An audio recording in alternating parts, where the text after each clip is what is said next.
Founded in 2007, the inaugural Sebastopol Documentary Film Festival was launched with a bold vision and 44 carefully curated films, shining a spotlight on talented filmmakers from Sonoma County and the greater Bay Area. The 2026 edition of the Sebastopol Documentary Film Festival received nearly 700 submissions from more than 62 countries, a testament to both the growth and the reputation of this very welcoming documentary film festival. We're joined today by the executive director of the Sebastopol Documentary Film Festival, as well as executive director of the Sebastopol Center for the Arts, Serafina Palandech. Serafina, welcome to Cinemafile. Thank you, Mike. I'm so happy to be here with you. Thank you so much for being here. Well, as I mentioned in the introduction, the film festival runs starting on April 9th through the 12th. So if you're in the area, please stop by and check this out. Tell me a little bit about your role in the film festival. I serve as the executive director of the Sebastopol Center for the Arts. Now, our film festival is one of our incredible core programs. The Sebastopol Documentary Film Festival has been going on for about 18 years. It was designed and created by a group of volunteers led by Jean McLaughlin and many others who focused on the programming of creating an incredible festival that has become really an internationally known film festival. We call ourselves the Filmmakers Film Festival. Well, it's an Oscar qualifying film festival as well. Yeah, so that means that if a film in our festival receives an award, one of the jury awards, they are then eligible for an Academy nomination. And we've had some great, incredible stories of folks who have won awards here and gone on to premiered here, won an award here, and gone on to win an Academy Award, like director Ben Proudfoot is one of our alumni that we love.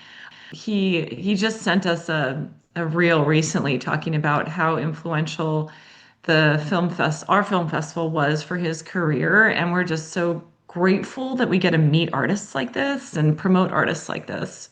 That's no small thing for filmmakers to be in a festival that could get them eligible to be considered for Academy Award. And one other thing I want to point out for people who are listening to this conversation anywhere near Sebastopol, it's such a beautiful setting. It's a beautiful community. And the impression I've had every time I've visited there was a community that does embrace the arts. It just feels like that's part of their DNA. Everything is within walking distance. It's close enough. Most of that downtown area. It's a beautiful area to be in and a gorgeous surrounding area as well. Well, let's talk about opening night. I saw it a long time ago, one of the great documentaries of all time. Let's talk about that. Oh my gosh, I am I got chills just thinking about it. So we'll be showing Harlan County, USA, filmed by Barbara Koppel. Now, Barbara will be joining us for the entire duration of the film festival. On Thursday, we are giving her an award called the Lens of Power Tribute Award for her work, her groundbreaking work. Harlan County was 1978, I believe. She won an Academy Award for that, went on to win a second Academy Award. Harlan County is about the coal miners striking in Kentucky.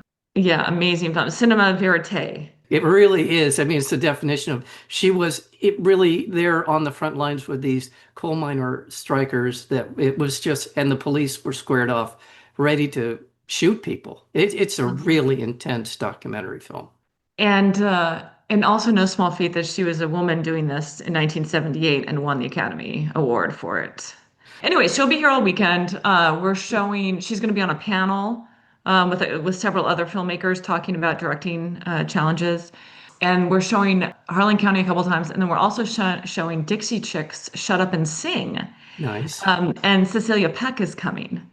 Oh, So they made that film together, and the two of them are going to sit down and talk about with the audience, talk about the making of that film as well. fantastic. And also closing night. Have you Wait, seen it? I Have have you not seen it? seen it. I really am Oh, looking forward to it. it's so much fun. So it's called Peter Asher, Everywhere Man, and it's about the life and times of Peter Asher. Now, funny little aside, a lot of people like to say that Austin Powers was based on Peter Asher, and when you watch the film, you can kind of see the comparisons. Anyway, beautiful film. He talks about his, being as part of Peter and Gordon, and then his Yeah, sister was dating Paul McCartney, and so that's how he met the Beatles. yeah. He went on to become this incredible producer, and just, his dedication to craft is phenomenal, right? And it just shines a light of like how he was able to recognize the artists at the very beginning of their career and help them to develop these incredible careers. Like I'm a huge fan of Linda Ronstadt. So for me, that's an incredible example of some of the work that Peter did. Yeah, and James Taylor, I James believe one Taylor. of the founders of Apple Records. I'm sure that connection to the Beatles helped, Yep. but he was a good musician. He and Peter and Gordon were an accomplished duo, a kind of a Simon and Garfunkel-esque kind of group, and just a wonderful guy. He seemed like he was kind of a Zelig of sorts. You'd see him; he'd pop up in these unusual places many times over the course of his career, and so I'm really looking forward to seeing that film. So, and there's a lot of other films, and we'll talk about them. But Well, that's a and great. Go one, ahead. well, yeah, one other thing about Peter Asher is that both the directors will be there, Dan and Dana, and they're Oh, like legendary directors. And then afterwards, we're having a Beatles sing-along band for. So we get to end the festival all singing songs that we love so much. It'll be fun. oh, that sounds like a blast. Oh my goodness. What's the best way to essentially reach out? The website is Sebastopol, Sebastopol, film.org. Is that the best That's right. place to go? That's the best place to go. We have our film guide there online, and you can explore all the different films. You can watch trailers, you can read about the directors, you can read the synopsis. And even, if there's this particular area of interest you have, like I particularly want to see films about environmentalism, you can search by those tags Yeah. to see like, oh, which ones you want to see. I highly recommend buying tickets in advance. A lot of the showings are starting to sell out. We only have a few days left, so I recommend buying them now. But if not, you can come to the box office and we'll help you out. And the box office is here at Sebastopol Center for the Arts, and it's also at our partner theater, which is at Rialto Cinemas, which is an incredible independent movie theater. They have a couple of locations, but the one here in Sebastopol is just an incredible theater. They show great films, special performances, and they're really community minded. Is that right on what's is that Main Street? I don't know what's Main Street. I forgot the name of the Yeah, it's off Main Street, but it's Okay. like right by the square. By the square. Okay. Yeah, you kind of can't miss it. Well, let me underscore this again for people who are listening to this conversation and live anywhere near Sebastopol. It's just a great little community, and I love independent film in general, but certainly to hear about film palaces, if you will, that are still alive and Hmm. thriving. And it seems more and more to me, as an outside observer, that the theaters who are really invested in their community and the communities invested in them have survived the onslaught of cable and video on demand and the rest of it because they provide an experience. And for me, Hmm. as someone who loves film, in addition to loving the film that I'm watching, understanding the artists who were behind it and what it took to make those films, there's nothing better than walking out of a theater with a shared experience, seeing people in the lobby, hearing them talk about the film that you just watched. There is something very bonding about that experience. And that's what this film festival and others do. They provide you with a community, your tribe, if you will, and to be able to relate to those people. And I think that is incredibly important for a lot of reasons, not the least of which is enjoying a film, but we need more community-centric experiences. We all do. I love that, Mike. That's a beautiful way to state it, and I agree 100%. And I would throw in there too, it's a very different artistic experience to see something on a full-size screen than it is to see it on a phone. It's an incredibly different experience. I mean, I'm grateful for our Zoom capacity or our capacities to watch things streaming, but and we do have a streaming festival, so if folks can't make it, Yeah. they can sign up for streaming and see a bunch of our films that way. But seeing it on the big screen is just something delightful. It is. It really is. I haven't been to a lot of film festivals, but I can tell you the audience there is amongst the most reactive and engaged audiences that you'll ever Yeah. experience a film with. These people come with all their credentials, right? They watch a lot of films, and when they're enthusiastic, it's contagious. You can just feel that in the audience when somebody responds. Wanted to say that we have so there was 700 films submitted.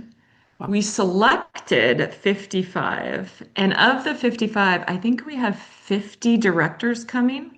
Wow. So, yeah, so it's like Wow. the filmmakers descend on little tiny Sebastopol. So they're in the coffee shops. I've talked to all the businesses. Everybody's so excited. And we have panel discussions, we have filmmaker parties, and a lot of the filmmakers come to the screenings. So if a filmmaker's in attendance, we do a Q&A with them after the film screening. So you get have just a really different experience of hearing from the makers themselves. What was their inspiration? What Yeah. was their biggest challenge? Yeah. Yeah. That's fantastic. That's a huge percentage of, I don't know, I doubt Sundance gets that percentage of people who have directed a film to show up, but that's great. That's a fantastic experience. It really, truly is. I also want to let people know that if they're interested in really not only attending, but supporting the Sebastopol Documentary Film Festival, you can get the gold soiree pass, you can get the silver cinema pass, the bronze film pass. You get all of this by going to sebastopolfilm.org and find out how you can support not only this film festival, but support the Center for the Arts, the Sebastopol Center for the Arts, and all of their enterprises. There's also a 6 film bundle, an all streaming pass, which you did mention, and an industry pass. So there's all kinds of ways to be there and to be able to support the important, and it's just an overused word, but it's true. It's an important part of any community to have these kind of events, these kind of occasions, these that allow us to gather and provide an environment where everybody's on the same page. That's an awesome experience. So, how long have you been the executive director of this film festival? Is this I've been with the organization for 3 years.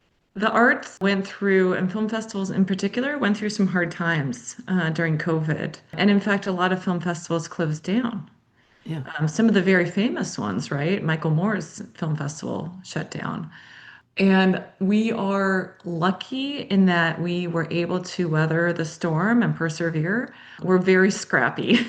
We're very much community supported. So there's thousands of volunteers that help out throughout the year. And we were able to, kind of maintain our presence in the community and to continue in spite of all of those challenges.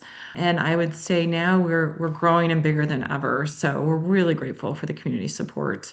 But membership, donations, buying film tickets, those things go in direct support to supporting the filmmakers, Yeah. right? As a nonprofit. Because a lot of these filmmakers, they don't have a lot of venues to get their films distributed, right? To show their films. And our film festival, other film festivals, give them an opportunity for not just for audiences to see their films, but for other opportunities as well, right? So perhaps to network with other filmmakers, meet other distributors. Really important things happen at these film festivals that I don't want to underscore. It's not just about watching the films, it's also about supporting the industry. In addition, as we've been talking about the Sebastopol Documentary Film Festival, I also want to underscore the Sebastopol Center for the Arts, that the people can be supportive of that all year round. And the website for the Sebastopol Center for the Arts is, Sebarts.org, sebarts.org. One of the things we talk about a lot here, Mike, is how to support a sense of belonging, kind of what you're talking about. So we think really intentionally about how to welcome everyone from our community into Seb Arts, whether that's coming to see a film or a film festival, whether it's a filmmaker or whether it's somebody who wants to try ceramics for the first time or take a drawing class. We have lots of classes for kids, summer camps. We have open studio programs, professional development programs for artists. We have a lot going on here. And again, we are miraculously kind of growing quite a bit because there's such a demand for people crave and need to make art. I think it's a need just as much as some of our other basic needs.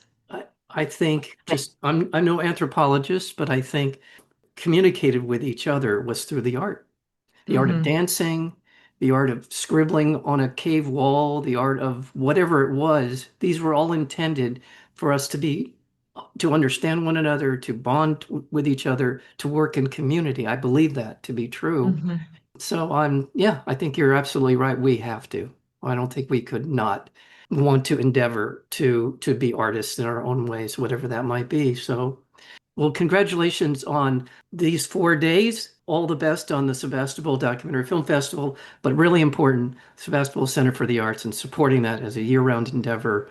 That's very, very important as well. So, Serafina, thank you. Thank you so much. Thank you, Mike. Thank you for Yeah, supporting the arts and for all you're doing to support film and filmmakers and thank you. cinema. Thank Really you. grateful. Thank you.